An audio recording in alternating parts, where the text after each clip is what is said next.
ভাতা বাড়ানোর দাবিতে আবারও রাজধানী শাহবাগ মোড় অবরোধ করে সমাবেশ করছে পোস্ট গ্রাজুয়েট প্রশিক্ষণার্থী চিকিৎসকরা।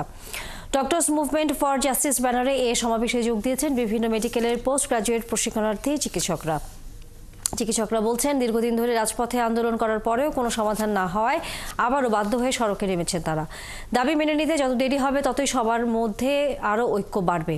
তাই দ্রুত দাবি মেনে প্রজ্ঞাপন দেয়া দাবি জানান তারা। এর আগে একই দাবিতে গত 22 ডিসেম্বরেও তারা শাহবাগ মোড় অবরোধ করে বিক্ষোভ করেন। তখন 5,000 টাকা ভাতা বাড়ানোর ঘোষণা দেয় সরকার। এই সিদ্ধান্ত প্রত্যাখ্যান করে আন্দোলন চালিয়ে যাবার ঘোষণা দেন চিকিৎসকরা।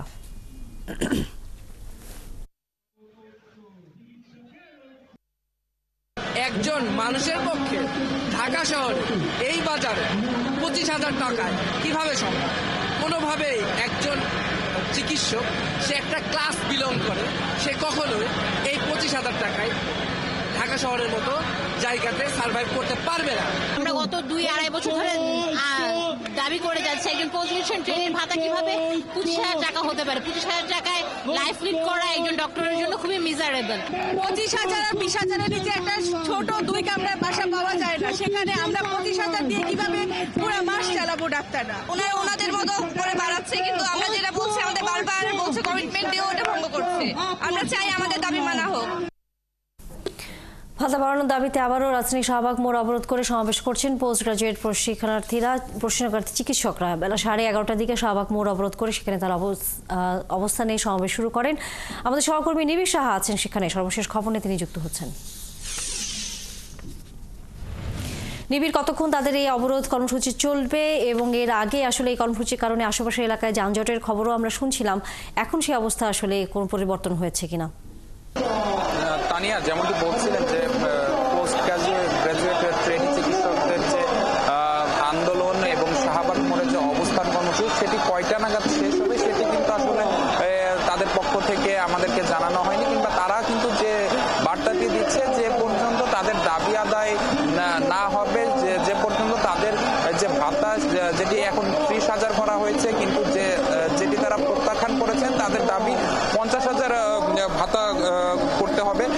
তো সেই 50,000 টাকা যতক্ষণ না মেনে না নেওয়া হবে ততক্ষণ পর্যন্ত কিন্তু তাদের যে আন্দোলন সেই আন্দোলন চলবে বলে তারা হুঁশিয়ারি দিয়েছেন। এবং আজকে সকাল থেকে যদি একটু সকালের প্রেক্ষাপট আপনাকে বলি, যে সকালে কিন্তু এই যে শিক্ষার্থীরা দুঃখিত এই যে চিকিৎসকরা যারা রয়েছেন, ট্রেনিং চিকিৎসকরা যারা রয়েছেন, তারা কিন্তু আসলে বঙ্গবন্ধু শেখ মুজিব মেডিকেল বিশ্ববিদ্যালয়ে তারা 2 ঘন্টার আলটিমেটাম দেয়।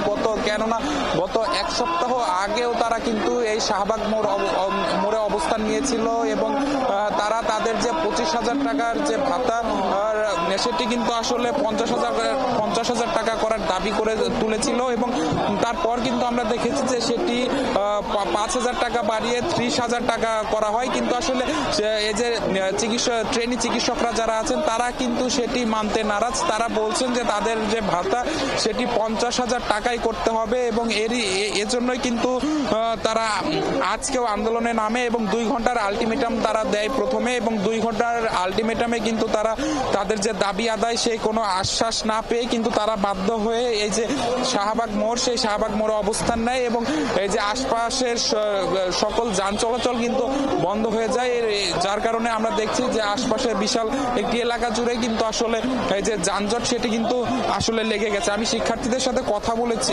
আমি চিকিৎসকদের সাথে কথা বলেছিলাম, তারা যেমনটি আমাদেরকে জানিয়েছেন যে আসলে এই যে তারা কিন্তু দীর্ঘদিন এই যে তাদের যে দাবি সে 50,000 টাকা ভাতা করার যে দাবি সেটি কিন্তু আসলে তুলে আসছিল, কিন্তু তারা কিন্তু তাদের দাবি আদায়ের কোনো কিছুই কিন্তু তারা এতদিন পাননি। কিন্তু দেখা গেছে যে কয়েকদিন আগে কিন্তু তাদের আন্দোলনের পরিপ্রেক্ষিতে সেটি 50,000 টাকার পরিবর্তে কিন্তু 5,000 টাকা বাড়ানো হয়, অর্থাৎ 30,000 টাকা করা হয়। কিন্তু তারা বলছেন যে সেটি আসলে তারা মানবেন না, তাদের যে দাবি সেটি আসলে 50,000 টাকা ভাতা করতে হবে এবং সেই দাবির না মানলে কিন্তু তারা রাজপথ থেকেও সরবেন না বলে তারা হুঁশিয়ারি দিয়েছেন। এবং আমরা দেখছি যে সকাল 11:30টা থেকে যে পোস্ট গ্রাজুয়েট প্রাইভেট ট্রেনিং চিকিৎসকরা যারা আছেন তারা কিন্তু আসলে রাস্তায় নেমে আসেন এবং তারা এই শাহবাগ এলাকাটি তারা কিন্তু অবস্থান নেন এবং তারপর থেকে এখানে যান চলাচল বন্ধ হয়ে যায়। এবং কতক্ষণ চলবে প্রশ্নটি যখন আমরা তাদেরকে করেছিলাম তারা কিন্তু একটি বার্তায় দিয়েছেন নিশ্চয়ই আবারও শাহবাগে এই আন্দোলনের খবর জানবার জন্য আপনার কাছে।